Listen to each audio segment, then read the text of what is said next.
tudo bem com vocês? Estamos aqui para mais um episódio dessa série Me Formei em Agronomia e Agora.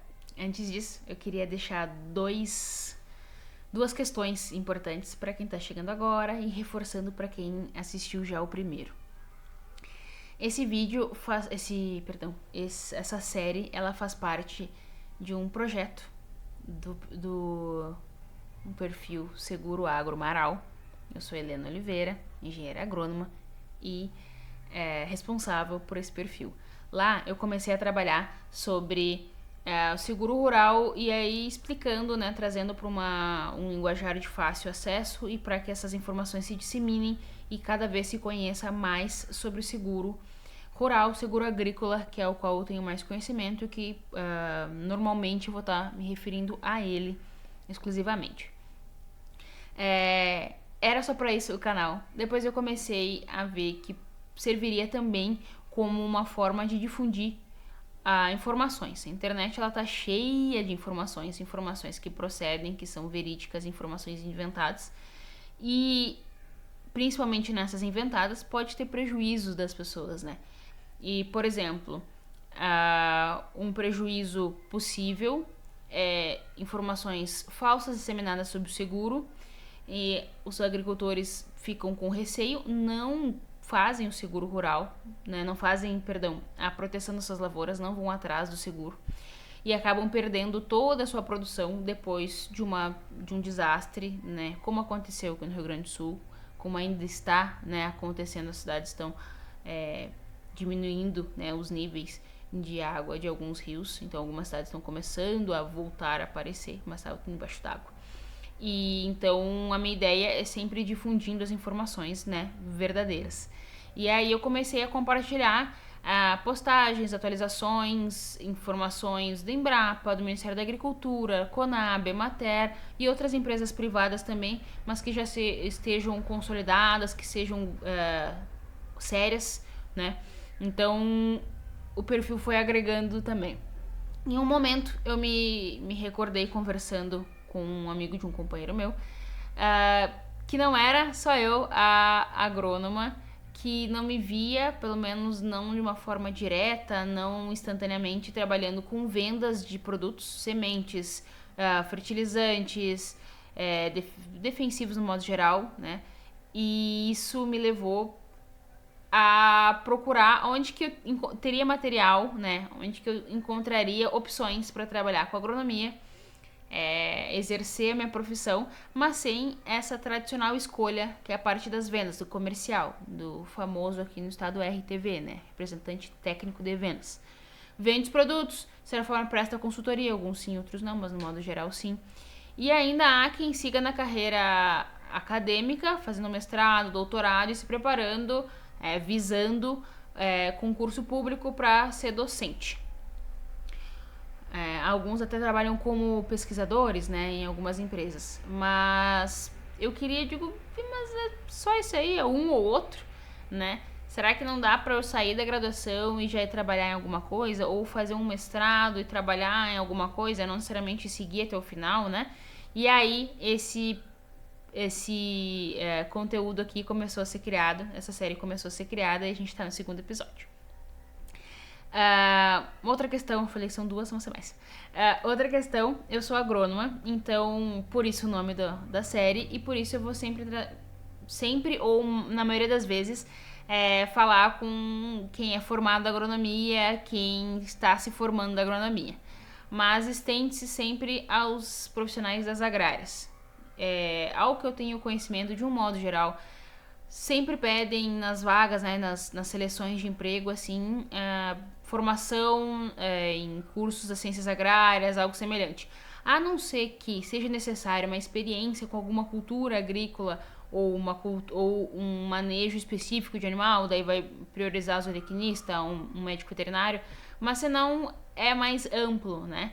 Então eu vou sempre deixar aqui em aberto e eu acho que é importante, se há um interesse teu por alguma das oportunidades que eu trouxer aqui, é possível tu entrar em contato com as empresas e questionar, eu sou engenheiro florestal, mas eu gostaria de trabalhar com tal coisa, eu tive uma experiência durante a graduação, na disciplina X, e eu gostaria de seguir nessa área.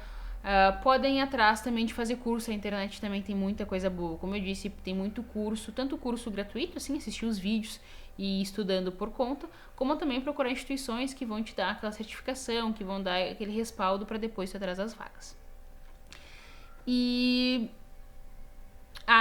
também essa série, ela não tem um limite, ela vai indo à medida que houver uma necessidade de trazer. E essa necessidade, ela pode se pautar como o vídeo de hoje, depois do que tudo que aconteceu e que tá, a gente espera, né, terminando aqui no Rio Grande do Sul, com todas as enchentes.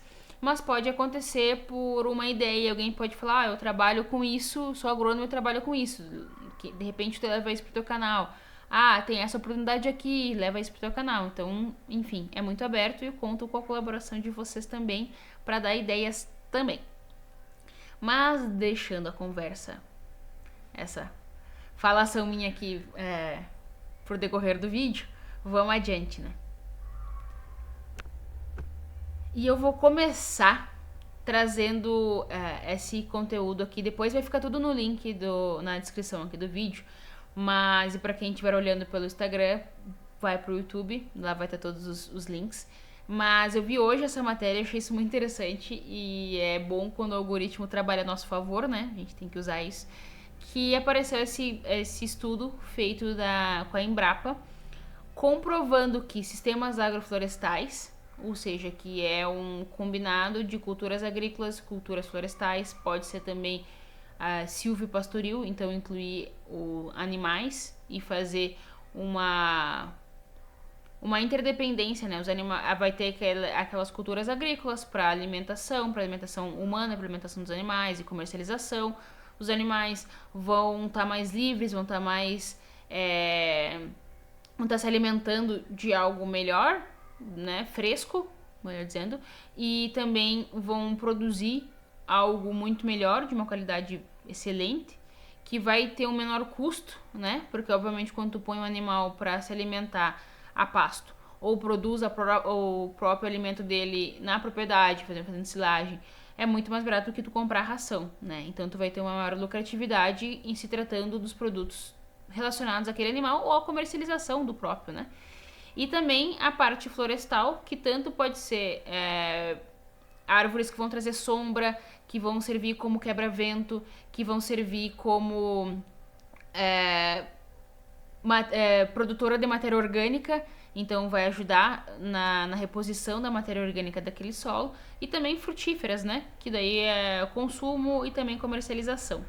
Mas, em síntese, o estudo, ele traz alguns pontos assim que foram aprofundados, né?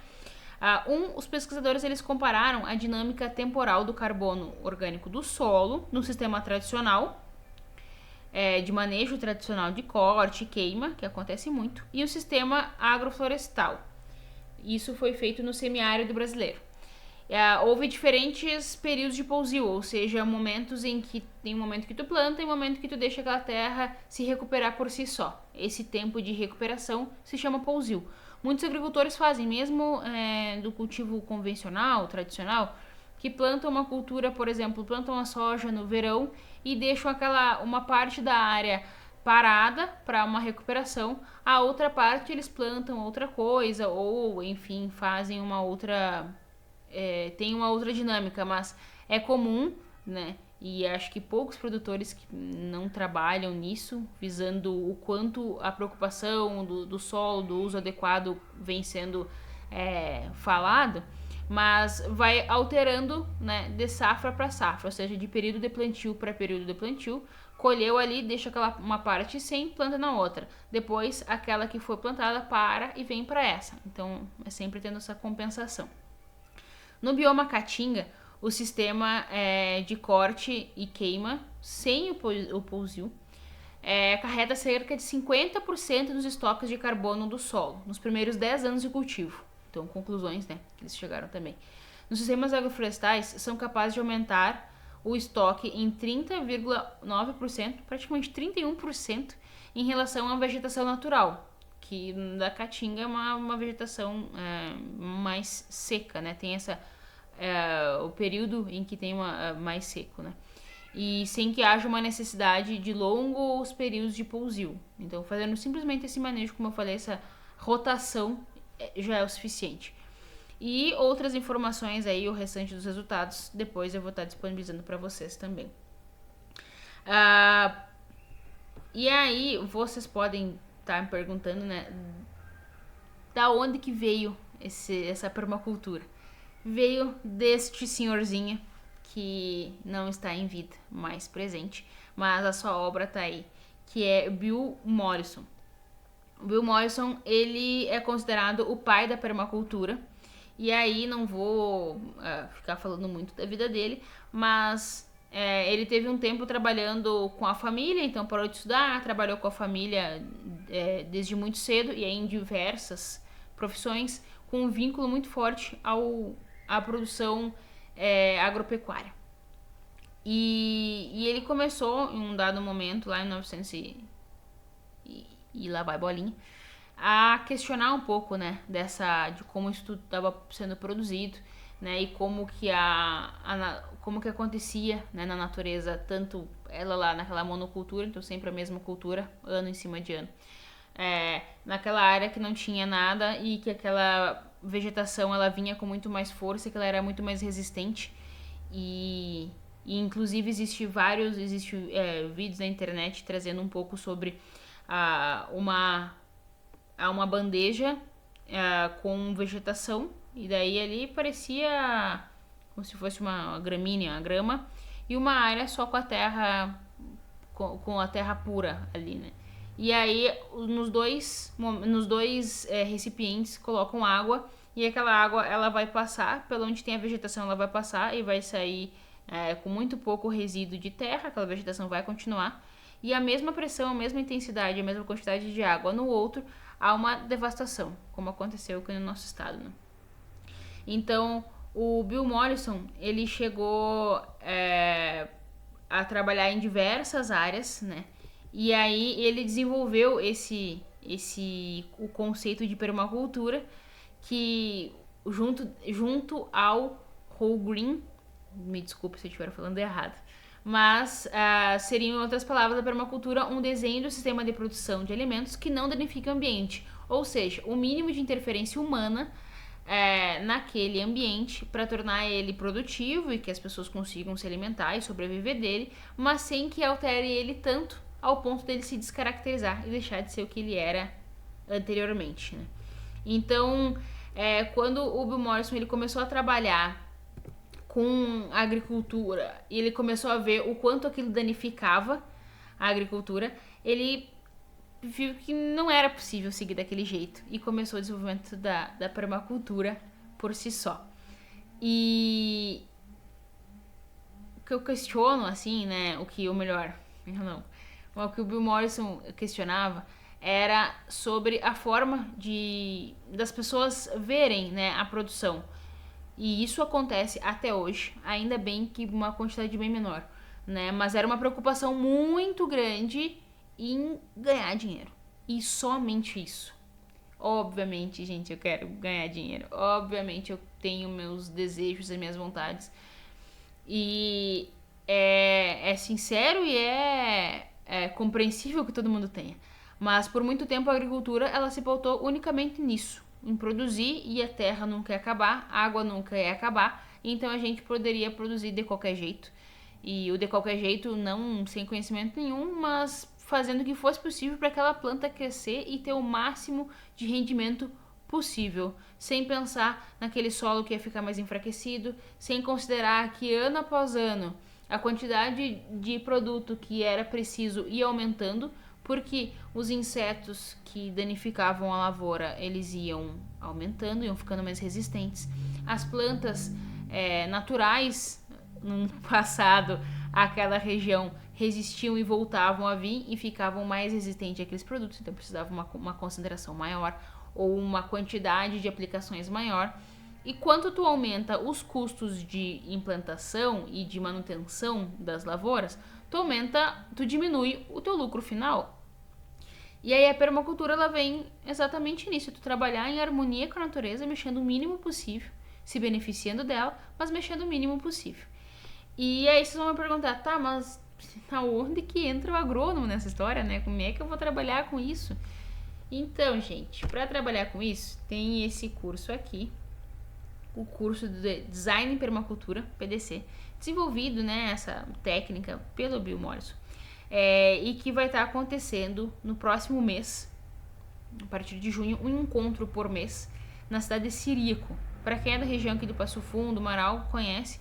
Para quem não é, depois posso colocar também mais informações ali sobre o município, mas é tranquilo achar na internet. Ele vai ser desenvolvido no sítio Bareia, que fica no município de Ciríaco.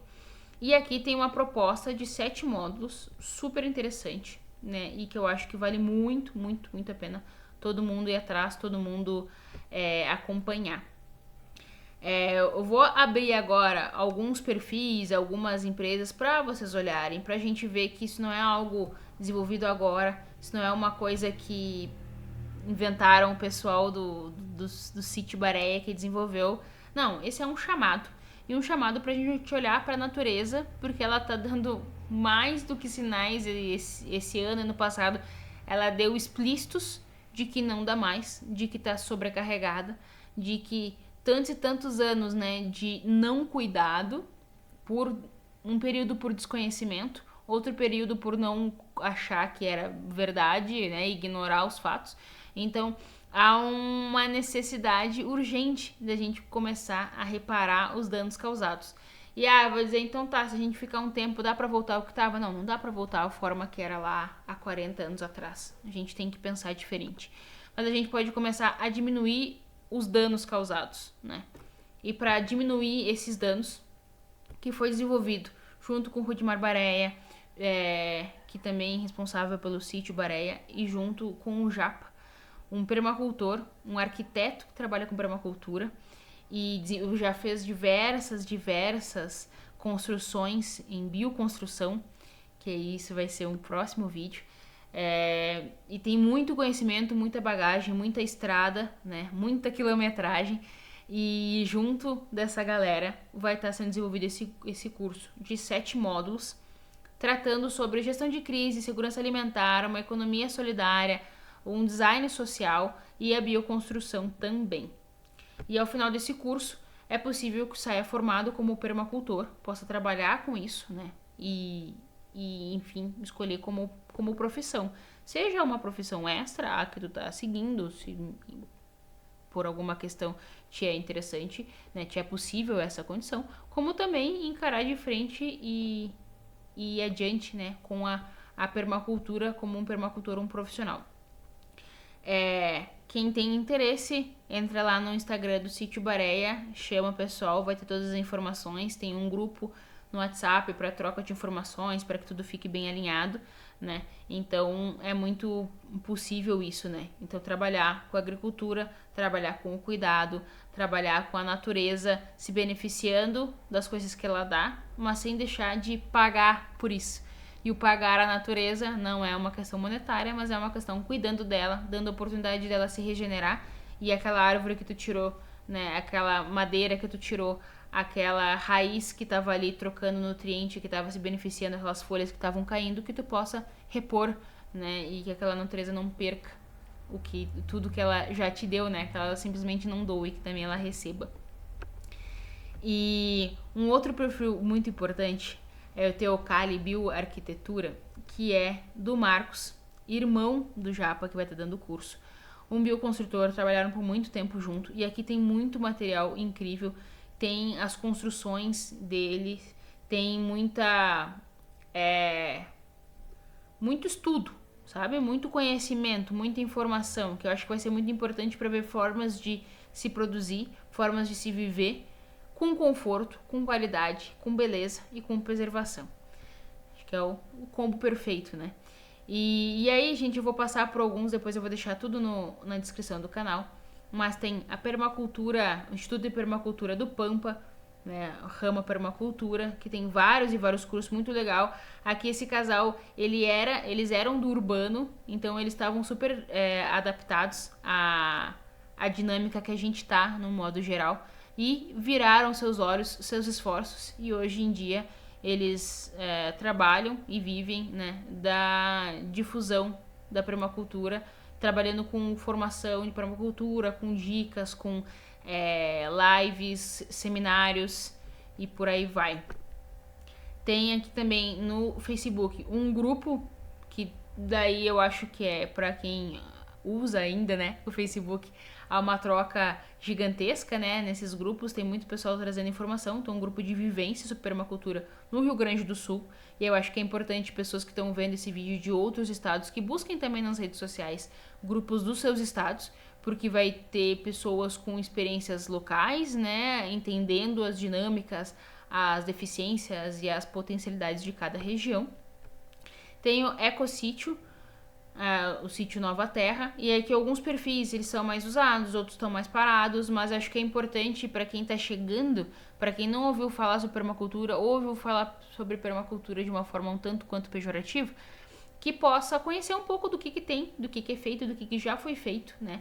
E se ambientar um pouco. E eu acho que as redes sociais a gente tem que usar elas, né? A gente tem que ir a fundo, se beneficiar delas, mas também se beneficiar de coisas que a gente possa se nutrir, né? E não somente, não menosprezando, muito pelo contrário, aquele postzinho engraçado, aquele memezinho, aquela figurinha que a gente dá risada, que a gente compartilha, né? Que também compartilhe esse tipo de conteúdo aqui. Tem o grupo Terras para Permacultura, também do Facebook, também com troca de informação. E aí fica a sugestão para vocês também. Trabalha sobre agrofloresta e aqui até o vídeo que eu tinha relatado sobre a condição, como que cada lugar trabalha, né? Como que cada ambiente trabalha, a depender de como tu trata ele, né?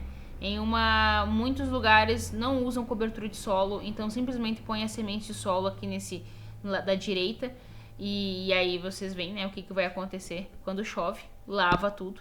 Enquanto numa condição em que tu prepare, em que tu tenha um espaço para vegetação natural, então para aquelas raízes que estão ali já adaptadas, que são longas e que se estruturam, para que elas deem sustento para esse solo, e quando tiver uma chuva, obviamente vai ter perda. Se for uma chuva como aconteceu aqui no Rio Grande do Sul, não tem raiz que resista, mas a gente consegue diminuir esses impactos. Se estiver em vários lugares, obviamente essa água de repente não chegue em tantos lugares da força que chegou, se a gente consegue fazer com que ela vá perdendo a sua força nesses ambientes criados.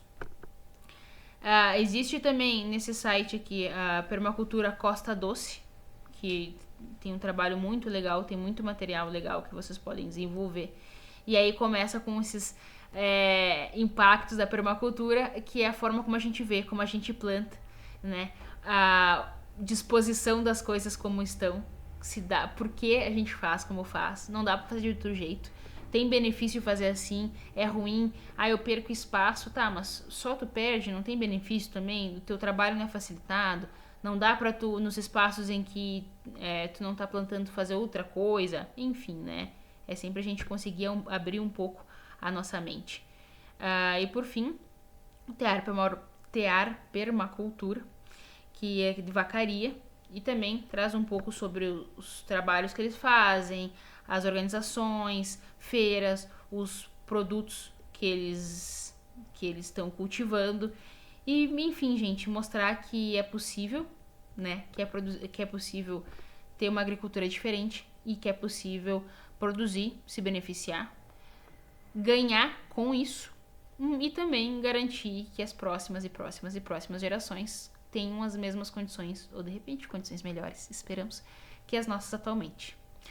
Por hoje era isso, espero que vocês tenham gostado, espero que tenha despertado o interesse em alguém pela permacultura.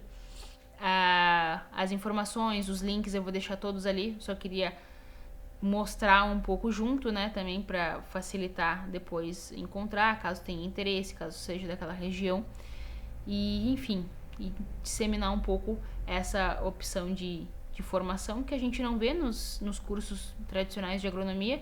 É uma opção possível, é uma opção rentável e, ao que tudo indica, uma alternativa para melhorar as condições que a gente tem e pensar um futuro melhor para todo mundo, né? Obrigada, era isso. Se gostou desse vídeo, compartilha com amigos e amigas que sejam da área ou que não sejam, simplesmente para eles conhecerem um pouco.